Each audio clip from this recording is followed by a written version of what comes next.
Okay, welcome back. So in the last video we talked about solving using the quadratic formula. This is kind of a continuation of that video. So if you haven't watched it yet, make sure you go ahead and click the link at the top of the page. That was the quadratic formula, okay? But what we're doing now is we're going a little bit beyond the quadratic formula, okay? Now in the previous video, we saw three equations using the quadratic formula, okay? And remember, one of those the first equation gave us two rational solutions of 2 and negative 1/4. The second gave us two irrational solutions, so there was a square root left in it. The square root of 41 was left in it. That we couldn't simplify, so those were irrational solutions. And one of them, one of the last equation actually had a negative underneath the square root, which means that we had to take out an I, so we were left with two complex solutions, okay? Two complex conjugate solutions. So if what you're picking up is that what's underneath the square root is actually extremely important, and that tells us whether or not our solutions are going to be real or complex, and how many and what type of solutions those are going to be. And that is what we call the discriminant. And this is fairly unique to quadratic equations, okay? Without actually solving the equation, you can always determine the number and types of solutions that you will have, and it's all dependent upon what we call the discriminant, and the discriminant is this right here, b squared minus 4 AC. That is what we call the discriminant, and based off of the discriminant you can determine how many solutions you will have as well as the types of solutions, okay? So in the first problem we had a square root of 81. In the first problem from the last video, we ended up with a square root of 81. We could have taken the square root of that. That's 9. That's how we got two nice solutions. So, for example, if we had something like this, we could go ahead and solve each of these and find out what the solutions are, but I'm just going to use a discriminant, okay, and kind of relate it back to the quadratic formula. Well, if we think about it, the discriminant for this one would be b squared, so 5 squared minus 4 AC, which would then become 25 plus 96, which is 121. So think about this. That 121 would be underneath the square root.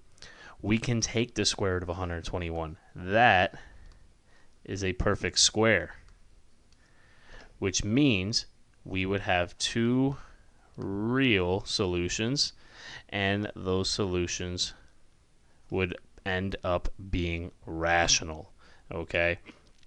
We're going to take the square root of 121, that's 11. We're going to be adding 11 and subtracting 11, so that leaves us with two solutions. They would both be real, and they would both be rational, because since we can take the square root of 121, there is no square root left over. That means that they're going to be rational, okay? As opposed to something like over here, we would have b squared minus 4ac,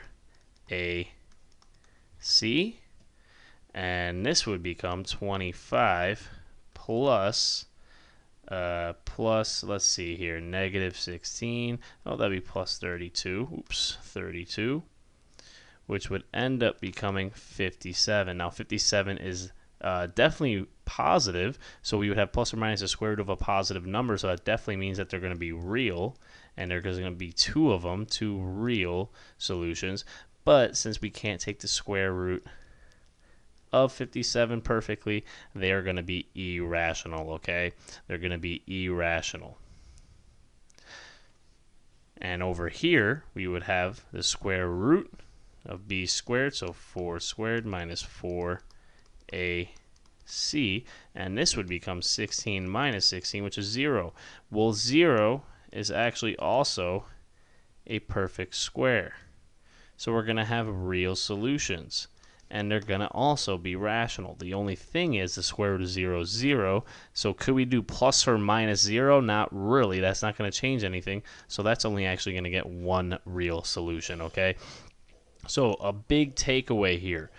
If what's underneath the square root is greater than or equal to 0, you're automatically going to be left with real solutions, okay? So if b squared minus 4ac is greater than or equal to 0, you're going to have real solutions. You're going to have real solutions, okay? The only thing is, if b squared minus 4ac is 0, like over here, you're only going to end up with one real solution, and that solution will also be rational. However, if b squared minus 4ac is strictly greater than 0, you're going to be left with two real solutions. You're going to be left with two real solutions. They will be rational if the number is a perfect square,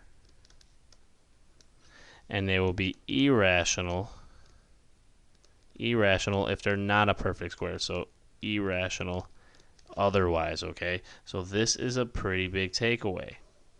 If what's underneath the square root is positive or 0, those answers are automatically going to be real, okay?